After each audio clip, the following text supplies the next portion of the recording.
Nathan and I are here. Nathan has just finished recording his Jaded Gamercast podcast, where they break down... This is part 2 of Strange Aeons. Yeah, this was part 2 of Strange Aeons. How fitting. Episode 243 and 244 are both about Strange Aeons. Well, And actually, they're both about drinking and dick jokes. Strange Aeons is probably a tertiary topic. I'm prefacing this because Nathan's a little bit drunk. So this is going to be a little bit more interesting than normal. I don't know. Look, people are just going to realize that drunk me is sober me, and they're going to pity you. They're just going to feel nothing but remorse for your life. Okay. Yeah, you know what? I think that's fair. I think people who know us already feel that way, so that's fair. All right, yeah. We're going to talk about... We're not going to play a game. We're going to kind of jump into that later. Videos will be released later on. But it's Strange Aeons Sunday, so we're releasing a video this Sunday about Strange Aeons, and we're going to talk about our Threshold builds. Because I want to talk about our teams, so you can get to know our teams a little bit better. Yes. I named my characters because you're supposed to. Well, listen, I will name my characters when I get them onto character sheets, but quickly scribbling 5 minutes before we podcast because my co-host was like, hey, can we do this an hour earlier than we normally do? Means that I don't have names yet, but I'm tempted to pick nothing but terrorist names you only out have of 3 characters, right? I have 4, and I'm tempted to pick nothing but terrorists from the Die Hard franchise. That's amazing. Okay, with the exception of one particular one, which is just going to be play on an Archer character. Okay, fine. But I have really great names for my characters. I'm particularly proud of the names of my characters. But anyways, we're going to talk about our characters a little bit. We're going to talk about the skills we gave them, because I think we all took agents and... Yeah, we all took agents. Yeah, I don't think either of us has a civilian or, unfortunately, a child. I was really hoping for short rounds. Yet. All of those Indiana Jones Temple of Doom fans, all one of you. Until you get the Indiana Jones... Reaper makes an Indiana Jones-like character model that you can totally use for this game. Unless you take that character, you don't. Well, then you need like the glamorous flapper-looking blonde girl. Yeah. You need Indiana Jones, and you need short round, and then you just run with it. You just go full out. Gear them up so that that's your group, and that would be hilarious. Yeah, that's gonna be pretty amazing. Anyways, we're gonna talk about the skills we gave our agents as in the context of what we're also looking to do with them as we eventually develop them. If you're not familiar with Strange Aeons, there is like a demo kind of version. I know they did have one for first edition floating out the internet there. I've also played a game with the designer and creator and kind of demoed the game that way, so you can check that out as well. But the joy of this game is that characters and agents, well, all the good guys develop. So your good guy gang grows and develops and develops skills and also, like, because they're fighting in this Lovecraftian universe, they just go crazier and also get more injured over time too. So and that's kind of the fun part, is not only accumulating these cool skills but also going crazy. Look, if all you want is a character to get better and better and better until you're eventually a god, go play D&D. Yeah. If you want your group of regular humans fighting against like fucking fishmen and demons and werewolves, they're gonna get fucked up because regular humans are not good at this. So it's just like, that's what I love about the game, though, where it's just like, listen, I have a fear of water because some fishmen fucked me up a bit. I've got a bum leg, so I kind of walk slowly. You also have a black mark on your soul. And I have a black mark on my soul because I couldn't get to that child before he died. But I'm a fuck up werewolf. I need you to know that I got silver bullets and I hate them. It's amazing because your characters, as they fight different types of enemies and as they kind of go on in this universe, it's really interesting to see the kinds of psychosis they develop. Well, and that's really the fun part. Well, what's so interesting about the campaign mechanic is that if any of your models are removed with a major injury, you're going to roll on it and nothing good happens. Okay. Let's be honest. Yes, there is a small chance that you get full recovery. Great, nothing bad happened. But everything from you are dead to you have some sort of either good or bad disability, because there's one where it's just like, oh yeah, terrifying scars, you cause fear now. Yeah. And you're just like, that's cool. There are ones that's like, you hate whatever caused the injury to you. Oh yeah, absolutely. So you like do extra damage. I hate werewolves now. Like, super cool stuff like that. If you are not removed for an injury, you have the chance to actually advance and get better. Now, it is a random roll unless you win the game, in which case you can nominate one of your surviving models to just automatically roll on it. So it's just like, you're either going to get a major injury or you have a chance to get better. And that's where this game shines, is the fact that after every game, you're basically playing, even though it's the same models, they're different. So this one could have a phobia, this one could have a leg injury, this one has a brand new skill. And so it's just like, that's where the fun of Strange Aeons really comes into play, is multiple games. You know, you can play a one-off game, it'll be fun enough, but it plays really quickly too. So you can play these multiple games, and in a 2 or 3 hour session, you can probably get 4 games in really easily. And it's that's the sort of thing that's really enjoyable. And also, one of the things that is joyful for me is Dynamite. well, other than Dynamite, is when you're kind of starting out new characters, you're starting out a gang, or you're bringing in new characters, is kind of anticipating where you want that game to go. So we're going to talk a little about your build first, because I think you're starting to anticipate what you want your characters to eventually be. Whether or not that actually happens right. is going to be a thing, but absolutely. Tell me about your team.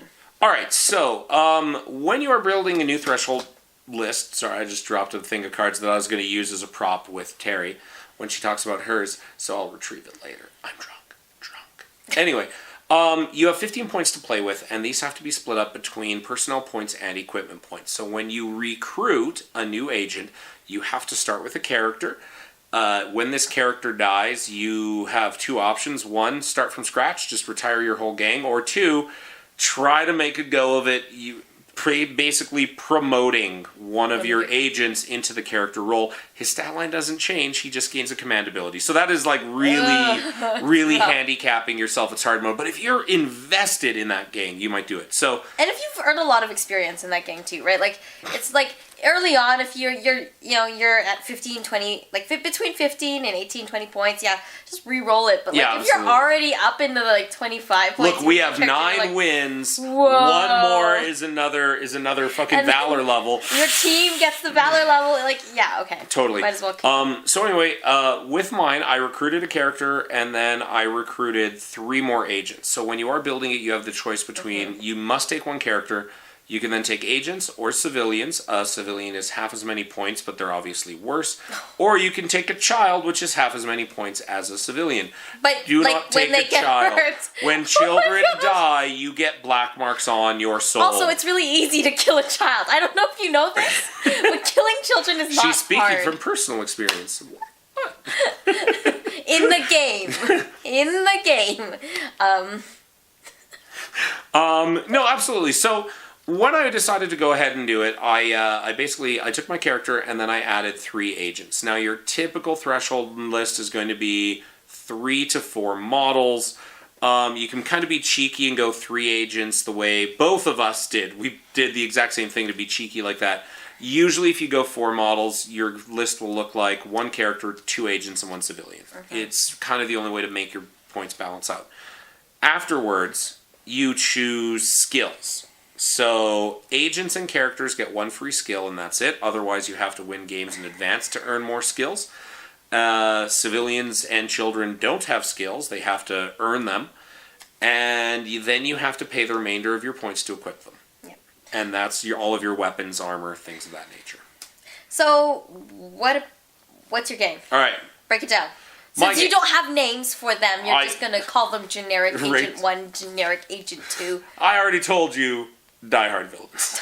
Okay, make it up as you go. Okay, listen. Let's do it. Let's do it now. I really only know 1, Hans Gruber, because Alan Rickman is the shit. Yes. One of the few terrorists depicted in modern movies who isn't Arab. Right. Okay, so my character, I basically wanted him to eventually become a spellcaster. Now, this is a raw deal. Listen to the last podcast, episode 244, Jaded Gamercast, if you want a really in-depth reason as to why this is a terrible fucking idea. But I absolutely love spellcasters, can't get past it. So my character, with his free skill, has read languages, which will allow him to translate archaic tomes to learn spells. Can't actually cast them yet. That's why this is such a bad idea. So I have to advance him through multiple skills in order to get to the point where I can actually cast a spell. So not a great way to go, especially on your character, because he has the most potential to be awesome, but I don't care. I love spellcasters. Other than that, he has a sword to fight in melee, so he is slightly less useless. Other than that, I have basically it's Cyril Figgis, although I'm calling him Cyrus Figgle because it's hilarious that way, who is just a generic agent with the accountant skill. Because what the accountant skill does is it allows you to buy, basically you know all the loopholes in the agency, so you get +2 points in your total. So both of us took an accountant. Yours somehow got cooler than mine. Mine is way cooler. Which basically allows us to, instead of starting at 15 points, start at 17 points. Now, what is interesting with the accountant skill later in the game is if you choose to buy it on a model who earns a skill, you automatically get to re-equip when you get those new points. So if you ever need to just be like, listen, this Tommy gun isn't working, I need to change it out, you can always buy accountant, get 2 more points, automatically re-equip your whole gang. Super cool. Other than that, he has a 45 handgun because it's cheap and I was out of points. Not even kidding. It is 1 point. It is 1 point. It is cheap. After that, I have a sniper, or at least a wannabe sniper. So I have she's the only female in my gang. She has a bolt-action rifle. I got her the lightning-fast reflexes, which allows me to shoot her bolt-action rifle without spending an action to ready it and aim it. That's what that reflex skill does.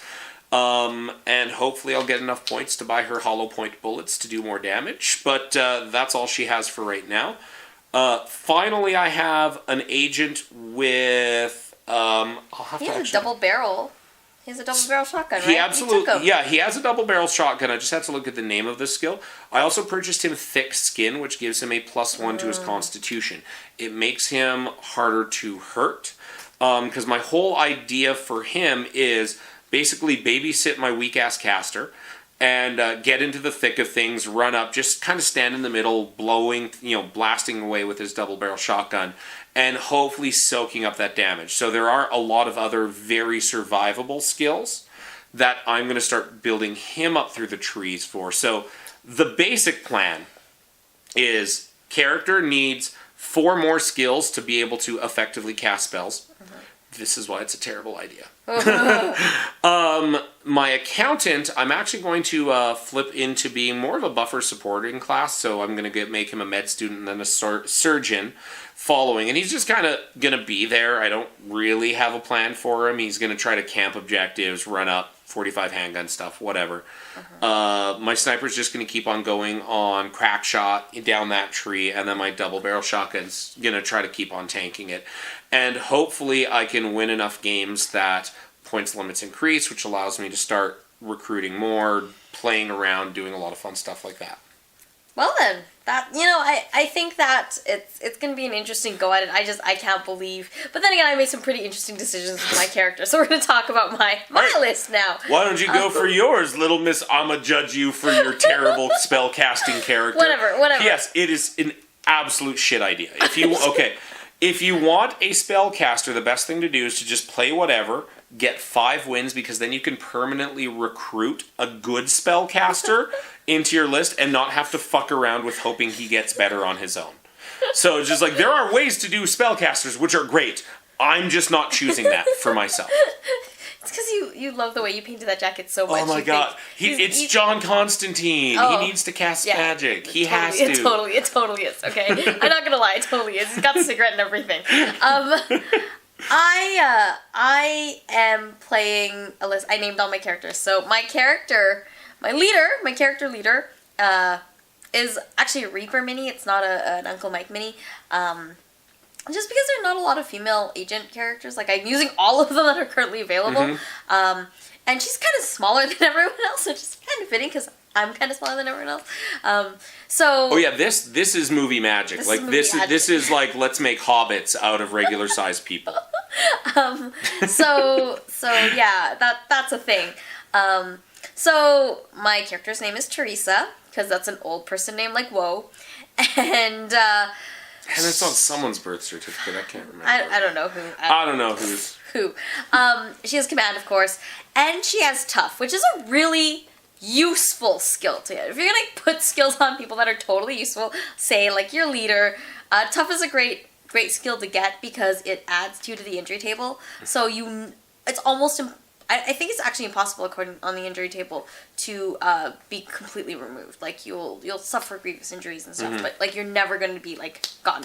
Unlike read languages, which is only used after a game. I need you to know this. Like, my character does not have a useful skill for any point where you are playing the game. I believe Tough also gives you 6+ save on, like, all shooting attacks as well, or something ridiculous. I think it's, like, everything coming in. You're just like, tough. a 6+ save. You grit your teeth and you just shrug it off. It's a good skill. So I grabbed that, and then I was like, well, if Teresa was in the thick of things, and, you know, she's a leader, she gets her pick of whatever, what would she take as the weapon for herself? And the answer is flamethrower.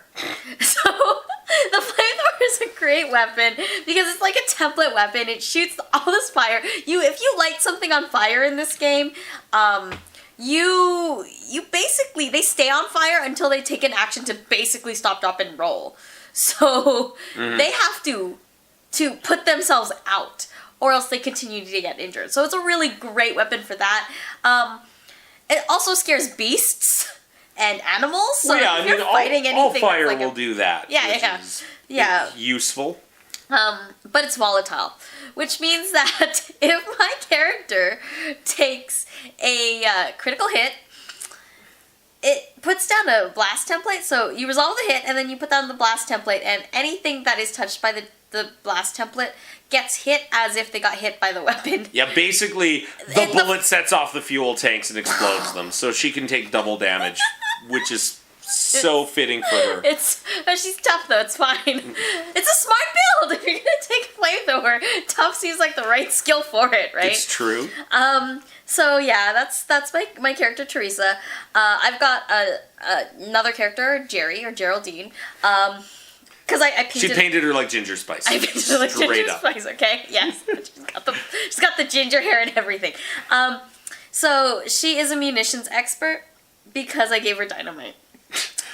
I didn't give her a detonator. I don't have the points yet. Okay, so for those that don't know, with dynamite, whenever you're playing it, when you roll a hit, if you roll a 1, you drop it. You drop the stick of dynamite. It explodes where you're standing. Yeah. So munitions expert says that it doesn't explode. It doesn't explode. You just, it's a gone. Dud. You just can't use dynamite from now on for the rest of the game. So she has no weapon other than that. Thankfully, there's no chance of her dropping it and getting a major injury, which is seriously bad news. Seriously possible. But I have used dynamite in Strange Aeons First Edition.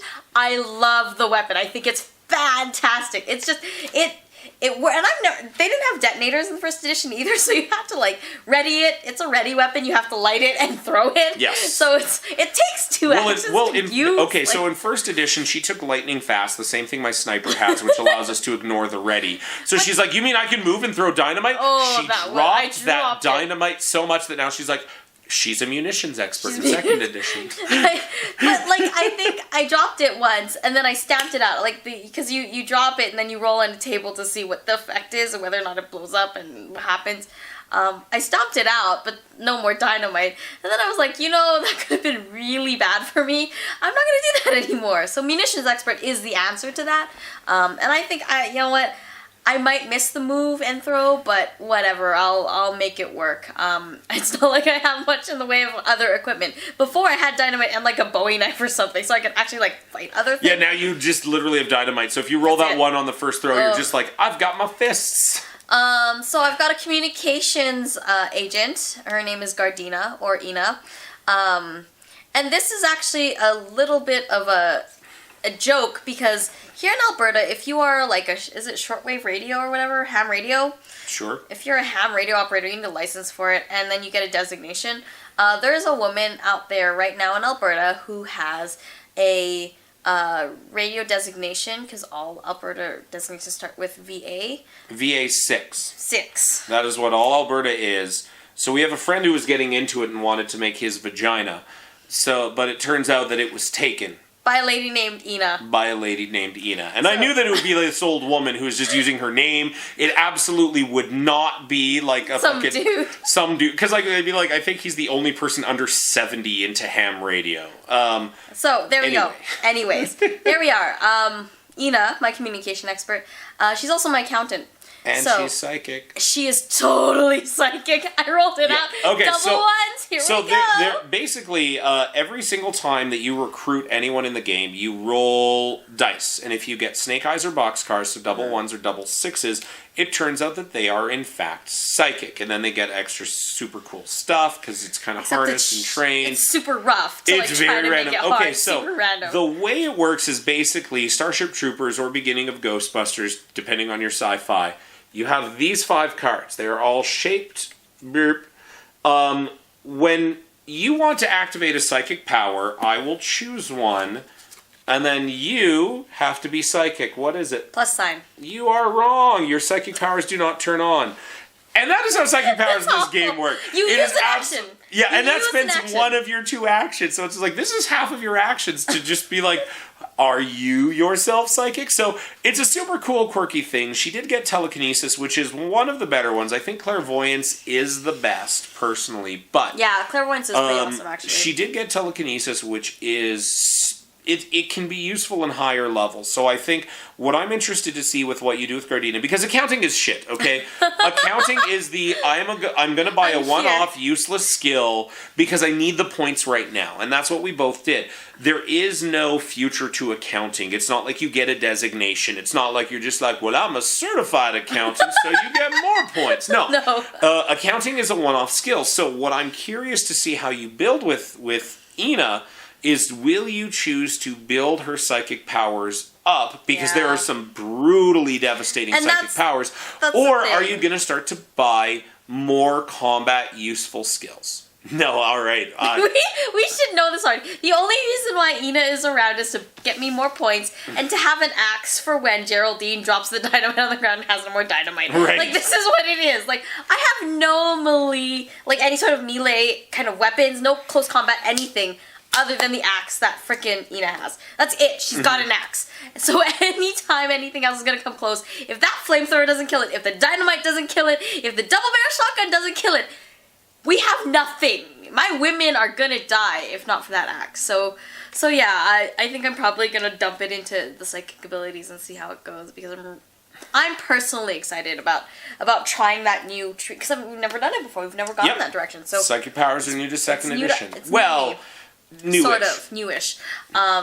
If you're a long-time player, it was in Shocking Tales 3 is where it was introduced. But core mechanics, super cool. Yeah, super cool. And it's nice to actually build a group and have it off the get-go. And then I have my 4th agent, or my 4th character.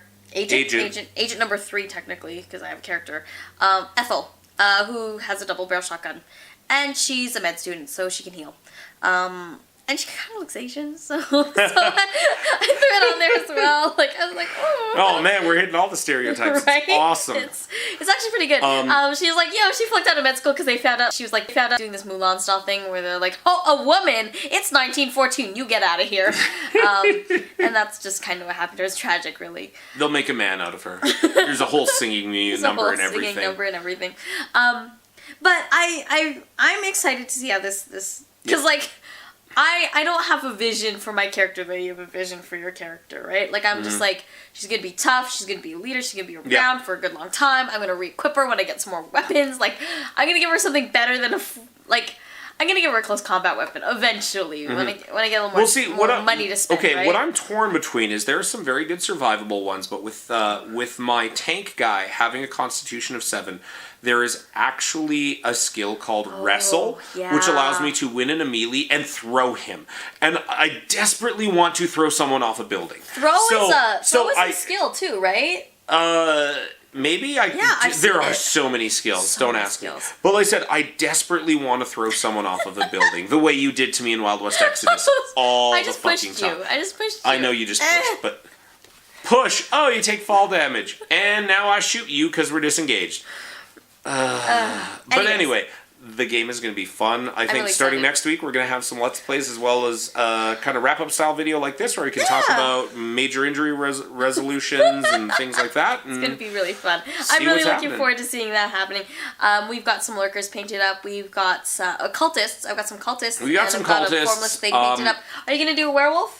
I might paint up a werewolf. In all honesty, I'll probably run some undead and use zombicide painted zombies. But it does depend on what the basic scenario that we roll up is, because a lot of them do require human lurkers, and some of them might just be a monster hunt. Anyways. Fight the formless thing. Fight the formless thing. That's it. Subscribe if you want to see the Let's Plays that are coming up. I'm also going to be doing some tutorials this week. Cloth, I'm actually going to show people how I paint my cloth using some Wild West Exodus models. So if you're interested in checking that out, do subscribe. Also hit the like button if you like stuff like this. And of course, favoriting also helps. Until next time, I will see you soon. Cheers.